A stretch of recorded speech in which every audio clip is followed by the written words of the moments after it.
નમસ્કાર, આપની સાથે હું છું રાકેશ પંડ્યા. આપ નિહાળી રહ્યા છો અડીખમ ગુજરાત.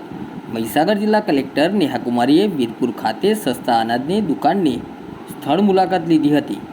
તેમની આ મુલાકાતમાં સસ્તા અનાજની દુકાનમાં અનાજનો જથ્થાને ચકાસણી કરી હતી. ઉપરાંત ભાવપત્રકો અને વજન કાંટાને ચેક કરી તપાસ કરી હતી. તેમણે દુકાનદારને લાભાર્થીઓને સમયસર જથ્થો આપવા તાકીદ કરી હતી. તેમની આ મુલાકાત સમયે જિલ્લા પુરવઠા અધિકારી તેમજ સંબંધિત અધિકારીઓ ઉપસ્થિત રહ્યા હતા.